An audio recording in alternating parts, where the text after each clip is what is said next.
வணக்கம் ரம்யா. வணக்கம். எப்படி இருக்கீங்க? நல்லா இருக்கு. ஸோ வெளியே வந்த பேருக்கு ரெஸ்பான்ஸ் எப்படி இருக்கு? பாசிட்டிவாகவும் இருக்கு, நெகட்டிவாகவும் இருக்கு.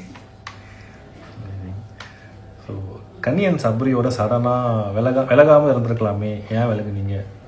அதாவது எல்லாரும் உள்ளே இருக்கிறவங்களா இருக்கட்டும், எங்கள் வீட் சைடில் இருந்து இருக்கட்டும், வெளியில் இருக்கிற எல்லாருமே நான் ஒவ்வொரு ஷேடோக்குள்ளே இருக்கேன், அவங்க 2 பேரும் உன்னோட கேமை தடுக்கிறாங்க அந்த மாதிரி சொன்னாங்க. ஸோ என்னை பொறுத்த வரைக்கும் அவங்க 2 பேரும் எந்த ஒரு விஷயத்துலேயும் என்னோட கேமை தடுக்கலை, நானும் அவங்களோட கேமை தடுக்கலை. அவங்க கேம் அவங்க ஆடிட்டு இருந்தாங்க, என் கேம் நான் ஆடிட்டு இருந்தேன். அவங்க கூட க்ளோஸாக இருக்கிறதுனால எல்லாருக்கும் அப்படி தெரிஞ்சிச்சுன்னு நினைக்கிறேன். எனக்கு எங்கள் வீட்டிலேருந்து சொன்ன உடனே சரி ஓகே, எல்லாரும் அப்படி சொல்கிறாங்க, வெளியில் எப்படி ப்ரொஜெக்ட் ஆகுதுன்னு நமக்கு தெரியாது, ஒருவேளை இப்படி ப்ரொஜெக்டாக இருந்தால் சரி ஓகே நம்ம விலகுவோம், எல்லாரும் சொல்கிறாங்களே அப்படின்னு சொல்லி நான் விலக ஆரம்பித்தேன். எந்த இடத்துல நீங்கள் டவுன் ஆனீங்கன்னு நினைக்கிறீங்க? நான் நினைக்கிற Vijay Sethupathi sir 4th வீக்லேயோ 5th வீக்லேயோ ரொம்ப கோவப்படுறீங்க, எல்லாரும் ரொம்ப கத்துறீங்க அப்படின்னு சொன்னப்போ ஓகே நம்ம கோவப்படக்கூடாது, நம்ம கத்தக்கூடாது அப்படின்னு அங்கேருந்து நான் டவுன் ஆன மாதிரி எனக்கு ஒரு ஃபீல். ரம்யா அக்கா காப்பி குடிச்சிங்களா அப்படின்னு கேட்டிருக்காங்க. குடிச்சேன். ஸோ நீங்கள் ஒரு விஷயத்துக்காக பிக் பாஸ் வீட்டுக்கு போயிருப்பீங்க, அந்த விஷயம் நிறைவேறிச்சா? அது நிறைவேறல, பட் ஒரு 50% நிறைவேறி இருக்கு, 50% நிறைவேறல. வீட்டில் யார் ஃபேக்காக இருக்காங்க இப்போ வரைக்கும்? கேமே ஆடாமல் ஒரு மாதிரி அவங்களுக்கு காமிச்சிக்காமல் ஒரு ஃபேக்காகவே இருக்காங்க. எனக்கு உண்மையாகவே அது தெரியாது, இருந்தாலும் நீங்கள் கேட்குறீங்க, என்னோட பாயிண்ட் ஆஃப் வியூவில் இருந்து சொல்கிறேன். எல்லாரும் சொல்கிறாங்க சபரி அண்ணனுக்கு வெளியில் வேறு ஃபேஸ் இருக்குது, அவர் ரொம்ப கோவப்படுவார், இந்த மாதிரி ஒரு அமைதியான சபரியை நாங்கள் பார்த்ததே இல்லை, உள்ளே வேறு மாதிரி இருக்கார் அப்படின்னு சொல்கிறாங்க. ஆனால் ஃபஸ்ட்டு வீக்லேருந்து 10th வீக் வரைக்கும் நான் சபரியை எப்படி பார்த்தேனோ சபரி அப்படியே தான் இருக்கார். மேபி எல்லாரும் சொல்கிற மாதிரி அவருக்கு பின்னாடி ஒரு கோவமான ஃபேஸ் இருக்கலாம், ஒருவேளை அதை ஹைட் பண்ணி அவர் சாஃப்டாக இருக்கலாம், எனக்கு தெரியாது. எல்லாரும் சொல்கிறத வச்சு நான் சொல்கிறேன். உங்களுக்கு பிடிச்ச டாஸ்க்னா எந்த டாஸ்க் சொல்லுங்க? School task. யார் டைட்டில் வின் பண்ணுவாங்கன்னு நீங்கள் நினைக்கிறீங்க? நான் பிடிச்சவங்க வின் பண்ணணும்னா நான் ஒன்று கனி சபரி சொல்லுவேன், இல்லை வெளியில் வந்தப்புறமா மக்கள் இங்கே வெளியில் நடக்கிறதெல்லாம் வச்சு பார்க்கும்போது திவ்யா இல்லைன்னா வினோத் பண்ணுவாங்க. டாப் 5ல வரக்கூடிய கண்டஸ்டன்ஸ் யாராக இருப்பாங்க? சபரி, கனி, திவ்யா, வினோத், விக்கல்ஸ் விக்ரம். பிக் பாஸ் வீட்டில் நீங்கள் கற்றுக்கிட்ட ஒரு விஷயம்னா என்ன விஷயம்?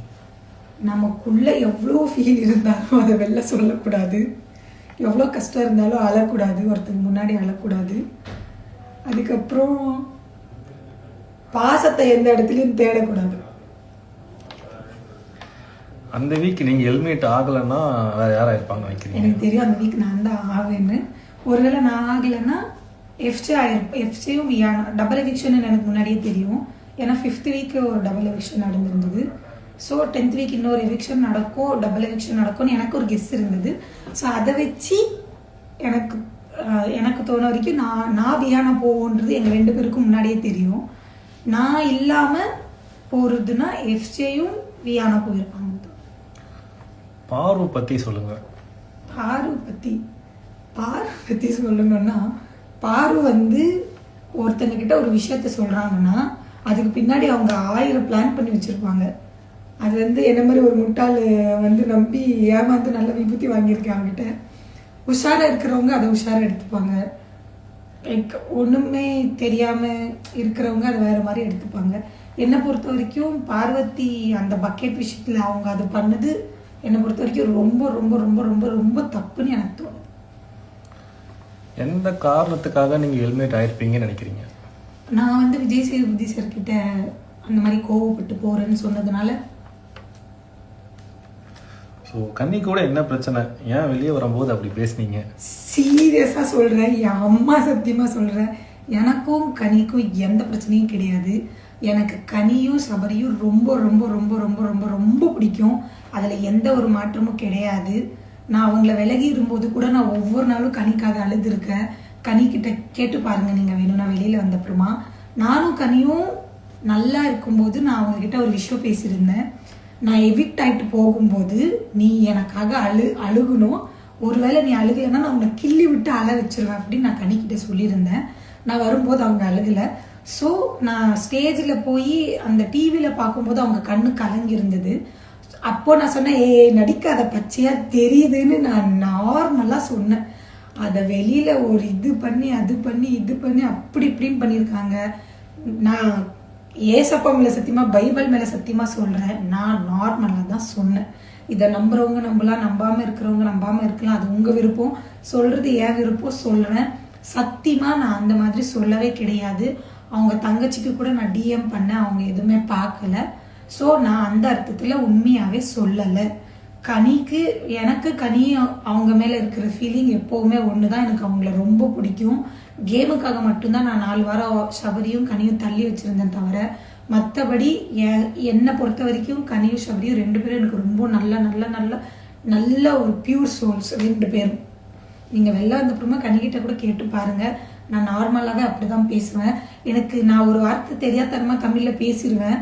அதுக்கு இந்த மாதிரி அர்த்தம் இருக்கும், நீ அந்த மாதிரி பேசாதுன்னு சொல்லி கனி தான் எனக்கு அட்வைஸே பண்ணியிருப்பாங்க நிறைய வாட்டி. நீ இது தப்பு, நீ இப்படி பேசக்கூடாது பாப்பா, நீ இப்படி பேசணும் அப்படின்னு ஒவ்வொரு விஷயமும் எனக்கு கனி சொல்லி கொடுப்பாங்க.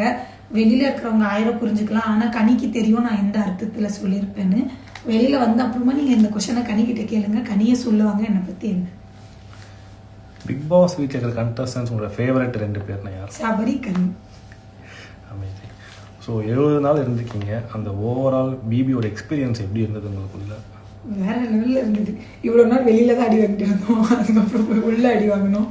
எப்படின்னா வெளியில இருக்கும்போது நிறைய அடி வாங்கினோம், யாருக்கும் தெரியாமல் மெயின்டைன் பண்ணோம். உள்ளே போய் நிறைய அடி வாங்கினோம், தெரியாமல் மெயின்டைன் பண்ண முடியல. இப்போ வெளியில் இருக்கும்போது அழுகாமல் அப்படியே கெட்ட வார்த்தை பேசிட்டு தைரியமாக இருக்கிற மாதிரி நடிச்சிட்டு அப்படி எப்படியோ இருந்துட்டோம். ஆனால் உள்ளே அந்த மாதிரி இருக்க முடியல. முடிஞ்ச அளவுக்கு ட்ரை பண்ணேன். பட் ஒரு கட்டத்துக்கு மேலே என்னால் அதை தாங்க முடியாமல் திருப்பி பழைய ரம்யா வெளியில் வந்துட்டேன். ஏதாச்சும் சொன்ன ஹர்ட் ஆகுறது, அழுகிறது, இந்த மாதிரி ரொம்ப உடஞ்சிட்டேன். பட் என்னால் நான் நிறைய வாட்டி ட்ரை பண்ணேன், உடையக்கூடாது, அழகக்கூடாது அப்படின்னு. பட் என்னால் அது முடியல. ஸோ மக்களுக்காக என்ன சொல்ல விரும்புகிறீங்க?